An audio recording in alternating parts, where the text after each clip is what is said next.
Welcome to Inside PTI, weekly videos designed to get you the trial information you want, agronomy explanations you need, and insights that'll set you up for success on your farm. Hey, today we're going to talk a little bit about residue management, and we're going to do a couple series here. We're going to do a part 1 and part 2 with some of the different tools we're using in regard to sizing residue here at the PTI farm.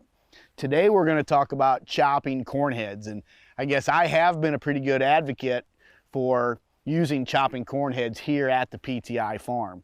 And the chopping corn head that we've been using is from Capello USA. The folks at Capello have given us their chopping corn head to use, and it's just been just a great tool for us.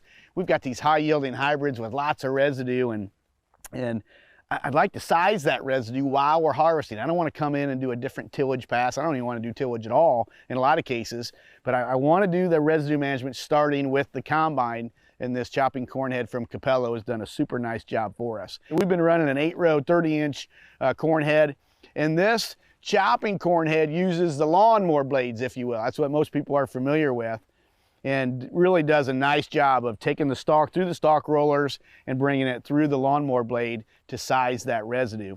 Here's what it looks like when we're done running this chopping corn head from Capello. We're sizing that residue, and look at those blocks of residue. Small pieces of residue, they're gonna break down faster. We're gonna get water to the pith of that corn stalk.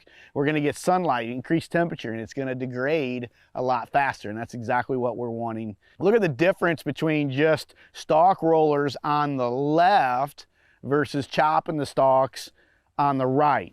Just a big difference in the amount of material we've got out here in the field, where we've been able to size it, where we can manage it, and get that residue back into the soil faster. You know, I mentioned it earlier, I don't want to bring another tillage pass in. I don't want to bring another tractor and another piece of equipment to do this sizing. I want to do it while I'm harvesting. When I started using the Capello chopping corn head, everybody said, oh, you're just going to have a mat of residue on the ground and the soil's never going to warm up. It's never going to dry out in the spring. And actually what I found is it's the opposite. We've got smaller pieces of residue that allows sunlight to hit more surface area of actual soil, and it actually warms it up faster. So that's been a huge advantage for us here at the PTI farm. Now, one of the things I do recommend with the chopping corn head is stalk stompers. I think this has to go along with these corn heads. Why? Well, you know, I do think we're chopping the stalks off and they are sharp, and so we need this to push the stalks over so we prevent tire damage.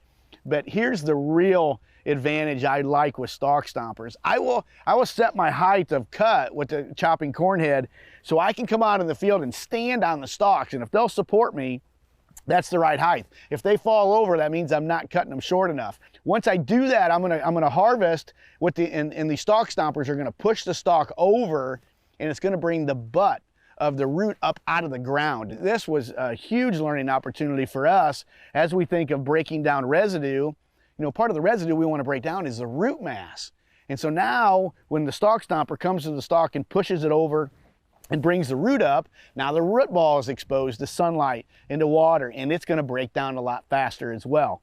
So, but again, I don't want to cut the stalks too short. I don't want stalks to blow.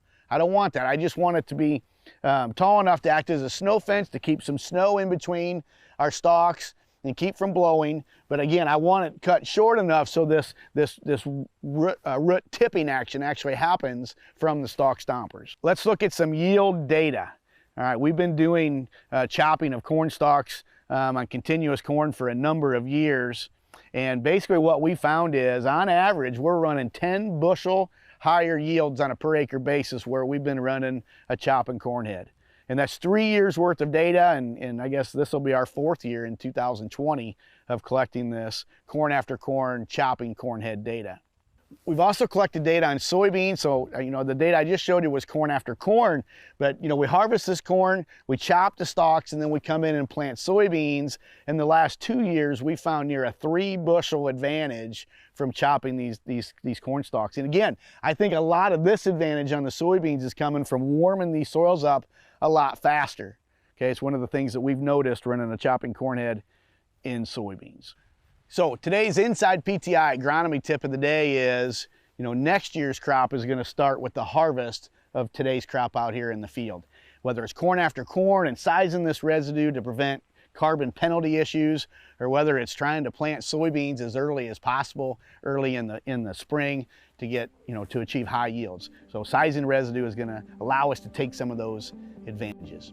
If you've got any questions about anything that we've talked about today in regard to residue management, feel free to reach out to any Precision Planting Premier dealer, or you can go to our website at precisionplanting.com. Well, that's all the time we have for today. We'll see you on the next episode of Inside PTI. Thanks for watching.